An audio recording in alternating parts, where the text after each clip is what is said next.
हेर्दै हुनुहुन्छ त्रिशुली खबर टिभी। 24 घण्टा ताजा खबरको लागि हाम्रो च्यानललाई सब्स्क्राइब गर्नुहोला, नजिक रहेको बेल आइकन दबाई हामीसँग जोडिनुहोला। अन्ततः 3 महिनापछि मन्त्री परिषद विस्तार हुँदै को बन्दैछन् त मन्त्री, पूरा जानकारी। एमाले उपाध्यक्ष भीम रावलको कटाक्ष, राजनीति भनेको कुर्सीको दाउपेच मात्रै पो रहेछ। कानुन मन्त्री ज्ञानेन्द्र कार्कीको संसदमा जवाब, प्रधान न्यायाधीशले मन्त्री मागेको भन्ने कुरामा सत्यता छैन। सरकारले संसदमा प्रस्तुत गर्यो निजामती सेवा विधेयक फिर्ता गर्ने प्रस्ताव।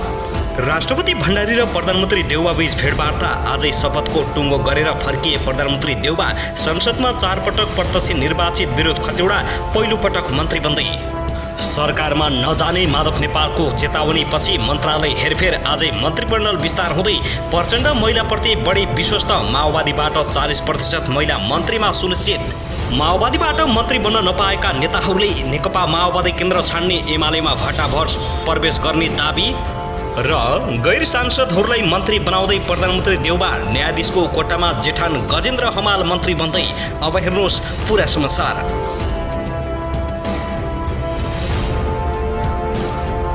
दर्शकबिन नमस्कार, तपाईहरुलाई हार्दिक स्वागत छ हाम्रो च्यानल त्रिशुली खबर टिभीमा।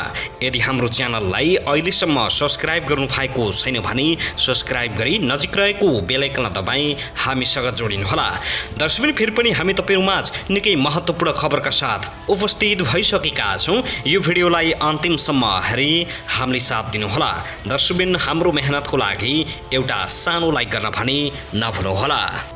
दर्शकबिन अब लागौं पहिलो खबरतर्फ। नेकपा एमालेको उपाध्यक्ष भीम रावलले राजनीतिक भनेको कुर्सीको दाउपेच मात्रै रहेको टिप्पणी गरेका छन्। एमालेबाट विद्रोह गरेर गठन भएको माधव नेपाल नेतृत्वको एकीकृत समाजवादी पार्टीलाई लक्षित गर्दै उनले यस्तो टिप्पणी गरेका हुन्। एमाले इतरको 5 दलीय गठबन्धनमा मन्त्रालयको भागबण्डा मिलेपछि उनले ट्विटरमा यस्तो लेखेका छन्।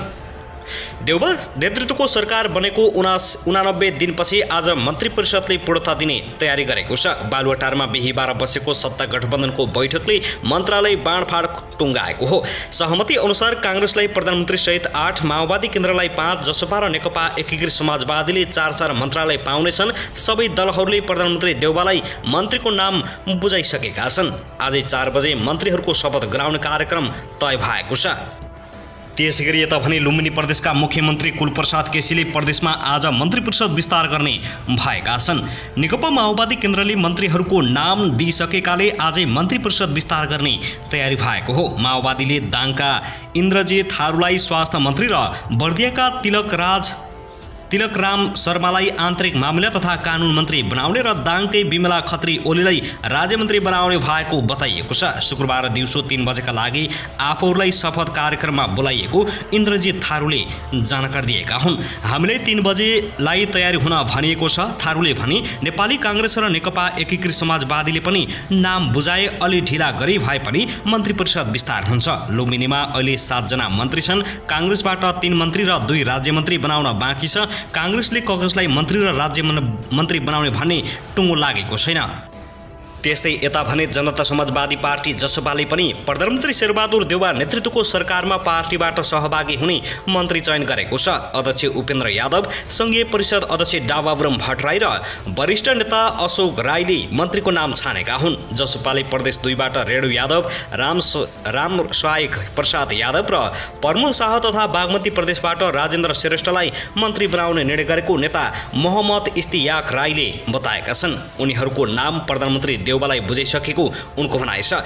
जसपाले भौतिक पूर्वाधार तथा यातायात मन्त्रालय, संघीय मामिला तथा सामान्य प्रशासन मन्त्रालय, कृषि तथा पशुपक्षी विकास मन्त्रालय र वन तथा वातावरण मन्त्रालय पाउने सहमति गठबन्धनमा बनेको छ। प्रधानमन्त्री देउबाले आज 4 बजे मन्त्रीहरूको शपथ गराउने तयारी थालेका छन्।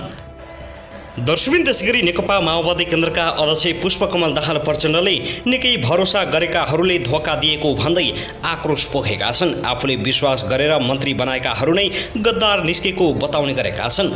मन्त्री बनाएर साथ छाडेकाहरूमा सबै पुरुष नै छन्। नेकपामा विवाद हुँदा उनको साथ छाड्नेमा रामबहादुर थापा बादल, टोपबहादुर रायमाझी, लेखराज भट्ट, गौरीशंकर चौधरी र प्रभु शाह प्रचण्डकै जोडबलले मन्त्री बनेका हुन्। मणि थापा पनि प्रचण्डले माओवादीमा महत्त्वपूर्ण स्थान दिएका मध्ये पर्छन्। उनले पनि साथ छाडेका छन्। तर असहजिलो अवस्थामा प्रचण्डले महिला नेताहरूले भने साथ छाडेका छैनन्। यसकारण पनि उनी महिलाप्रति बढी विश्वस्त हुन थालेका छन्। प्रचण्डले शेरबहादुर देउबा नेतृत्वको सरकारमा पार्टीबाट मन्त्री पठाउँदा पहिलो चरणमै पम्फा भुसाललाई पठाएका थिए। दोस्रो चरणमा 3 मन्त्री र 1 राज्यमन्त्री पठाउन लागेकोमा 1 मन्त्री र 1 राज्यमन्त्री महिला छन्।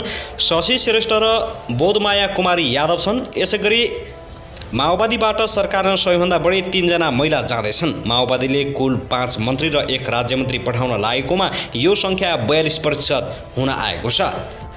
त्यसैगरी यता भने नेकपा एकीकृत समाजवादीले मन्त्रालय जिम्मेवारीलाई हेरफेर गरेको छ। यसअघि आफ्नो पार्टीबाट सरकारमा सामेल हुन लागेका नेताहरूको मन्त्रालयको जिम्मेवारी सच्याएको हो। समाजवादीका प्रचार विभाग प्रमुख जगन्नाथ खतिवडाले मन्त्रीहरूको जिम्मेवारीमा हेरफेर भएको जानकारी दिएका छन्। नेकपा एकीकृतले पाएको 4 मन्त्रालयमा यसअघि रामकुमारी झाँक्रीलाई स्वास्थ्य मन्त्रालय दिने गरी सहमति भएको थियो, तर उनलाई पर्यटन मन्त्रालय दिने सहमति भएको खतिवडाले बताएका छन्। स्वास्थ्य मन्त्रीमा विरोध खतिवडालाई अघि बढाउने समाजवादीले तय गरेको छ। यसअघि खतिवडालाई शहरी विकास मन्त्रालयको जिम्मेवारी दिएको थियो, तर पार्टी अध्यक्ष माधव नेपालले आन्तरिक छलफल गरेपछि जिम्मेवारीमा हेरफेर गरेका हुन्। जिम्मेवारी हेरफेर सहितको पत्र पार्टीका तर्फबाट कार्यालय सचिव गङ्गालाल तुलाधरले प्रधानमन्त्री शेरबहादुर देउवालाई पठाउनु भएका छन्। सरकारमा सहभागी हुन लागेका प्रेम आले र किसान श्रेष्ठको पनि जिम्मेवारी हेरफेर भएको उनको भनाइ छ। तर कुन मन्त्रालयमा भर्ने बारे भने आफूलाई थाहा नभएको खतिवडाले बताएका छन्। दर्शकबिन त्यसगरी प्रधानमन्त्री शेरबहादुर देउबा र राष्ट्रपति विद्यादेवी भण्डारी बीच आज भेटवार्ता भएको छ। उनीहरू बीच शुक्रबार नै मन्त्री परिषद विस्तार गर्ने बारे छलफल भएको बताइएको छ। भेटवार्तामा प्रधानमन्त्री देउबाले राष्ट्रपति भण्डारीलाई मन्त्रीको नाम टुङ्गो लागे लगत्तै मन्त्री परिषद विस्तार गर्ने बारे जानकारी गराएका छन्। अहिलेसम्म नेकपा माओवादी केन्द्र, एकीकृत समाजवादी र काङ्ग्रेसले सरकारमा जाने मन्त्रीहरूको नाम टुङ्गो लगाइसकेका छन्। काङ्ग्रेसले 8 मन्त्री र 1 राज्यमन्त्री, माओवादी केन्द्रले 5 मन्त्री र 1 राज्यमन्त्री, 1 समाजवादीले 4 मन्त्री र 1 राज्यमन्त्री, जसपाले पनि 4 मन्त्री लिने सहमति भएको देउबाले राष्ट्रपतिलाई जानकारी गराएका हुन्।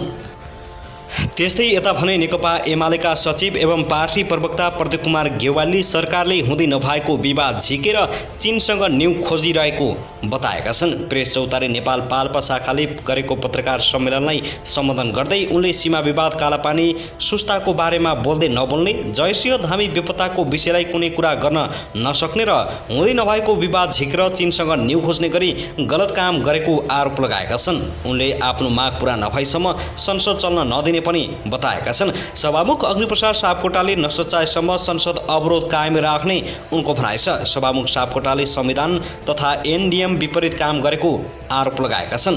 सभामुख सापकोटाले एमालेले कारबाही गरेका 14 जना सांसदलाई निष्कासन गरी सूचना टाँस गर्नुपर्ने र कानुनी कारबाहीका लागि गल्ती स्वीकार गर्नुपर्ने उनको भनाइ छ।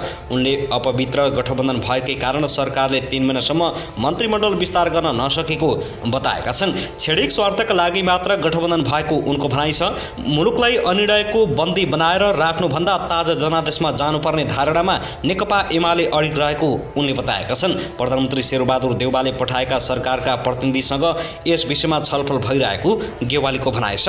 सरकारले सङ्घीय निर्वाचनका लागि मिति घोषणा गरे प्रतिपक्षी नेकपा एमाले स्वागत र समर्थन गर्ने उनको भनाइ छ। निर्वाचन भएमा अहिले देखिएको गतिरोध अन्त्य हुने र मुलुकले निकास पाउने उनले दावी गरेका छन्। त्यसैगरी काङ्ग्रेस महामन्त्री शशाङ्क कोइरालाले मन्त्री परिषद विस्तारमा प्रधान न्यायाधीशलाई पनि भागबण्डा गरिए त्यो दुर्भाग्य हुने बताएका छन्। भागबण्डा छुट्टाइको हो भने त्योभन्दा अर्को दुर्भाग्य केही पनि हुन सक्दैन। बिहिबार कान्तिपुरसँगको अन्तर्वार्तामा कोइरालाले भने स्वतन्त्र न्यायपालिका र त्यसको नेतृत्वमा रहेका प्रधान न्यायाधीशहरूले मन्त्री परिषद विस्तारमा भागबण्डा खोज्ने हो भने राज्य प्रणाली नै के रहन्छ र? 3 महिना पुग्न लाग्दा पनि मन्त्री परिषद विस्तार हुन नसक्नुमा प्रधानमन्त्री नै कमजोर रहेको बताउँदै कोइरालाले पार्टी र सरकार दुवै मोर्चामा देउबाको कार्यशैली सन्तोषजनक नभएको बताएका छन्। शेरबहादुर देउबाजी अनिर्णयको बन्दी भएर बस्नुभयो। मन्त्री परिषद विस्तार गर्ने काम त प्रधानमन्त्रीको हो। कुन दललाई कति मन्त्रालय दिने भन्ने निर्णय प्रधानमन्त्रीले गर्न सक्नु पर्थ्यो। त्यो गर्न नसक्नु उहाँको कमजोरी हो। उनले भने अब शेरबहादुरज्यू सभापति बन्ने सम्भावना म कम देख्दछु। उहाँले नेतृत्वमा अरू साथीहरूलाई छाडेर आफू सरकारलाई प्रभावशाली बनाउने दिशामा मात्रै काम गर्दा राम्रो हुन्छ। पार्टी अब उहाँबाट चल्न सक्दैन, राजीनामा दिए हुन्छ।